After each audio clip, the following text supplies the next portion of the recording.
I understand the trade. I'm a trade unionist by background myself, so I was in the FBU for many, many years, and they're there to represent their members. But we would not be putting forward a proposal if we didn't think it was sustainable, but that's why we put it out to consultation.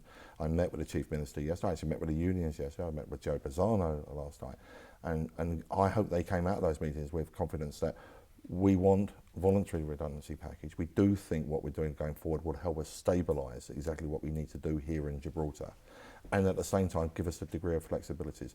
Now we'll wait and see, of course, how many people take up the option, and we will listen to the trade unions. But at the end of the day, surely we wouldn't put forward a proposal which is not sustainable. Why would we do that? So as the ops minister, I think they have to understand from me that's not exactly where we're coming from. But I do understand, look, as a trade unionist, they need to represent their members. A lot of their members will be taking a package.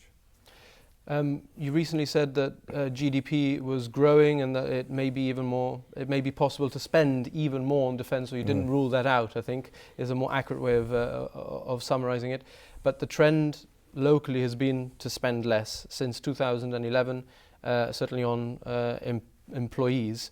44% less military personnel, 47% less UK civilian workers, and now a proposal of 15%, a proposed reduction of 15% in locally employed civilians. Yes. So, and workers, and I understand that.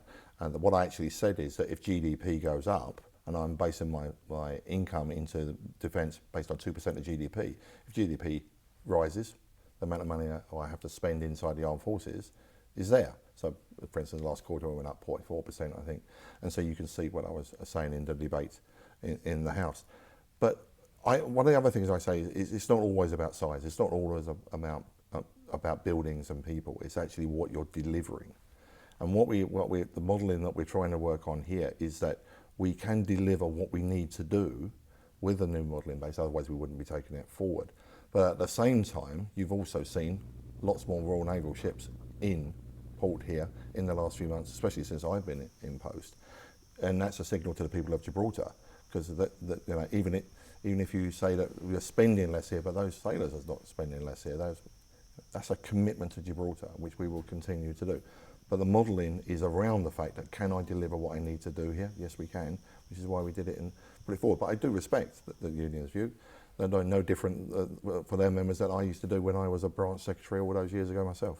So you didn't feel that it was in any way hostile, the environment yesterday? I've seen demonstrations in Gibraltar that were very hostile over the years, when I was not against me, fortunately, but just here when I was a visitor. But what I saw yesterday was people showing concern and expressing that concern. I know Joe was on that parade yesterday in that demonstration. I met him 2 hours later and had a very convivial discussion with him, and we've known each other for 30 years. He trusts me in a way that I think it's difficult for other people that don't know my commitment to the armed forces. Joe does, so does Fabian. And so I was able to talk to them in a way like a friend. And the other thing I said to him is, don't forget, you need to know who your friends are, and you very much have a friend as the minister, a friend of Gibraltar as the minister here. For somebody, one of those workers or a member of Unite who's who are standing up for those workers, who are thinking that perhaps the loyalty that they have shown to the MOD over the years isn't necessarily being rewarded in this new model, what would your message be to them? I would find that if they said that very surprising. It's a voluntary redundancy package which is very generous, particularly for those that have served us and helped us over the years. We'll need to find out how many of those people are going to take up that package, but all the indications early on is that it's going to be popular. So the loyalty to them is in the package, is what I would say to them. Thank them for what they've done, but actually we need to reconfigure, but the package is very generous. My personal view is that the package will be taken up by the vast majority of the numbers that we're looking at.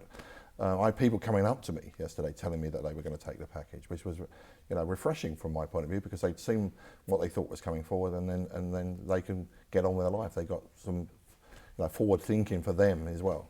As a trade unionist, I'm sure that you're alive to the fact that Unite claims that the deal has been presented very much as a done deal, rather than there being any meaningful consultation. I don't think that's fair. I know that United has been around the table in negotiation with the HR at the MOD here in Gibraltar. I know that. Meaningfully? I think meaningfully. I had a meaningful conversation with them yesterday. They didn't raise that issue with me yesterday. A 4-day visit. Yes. That's somewhat exceptional.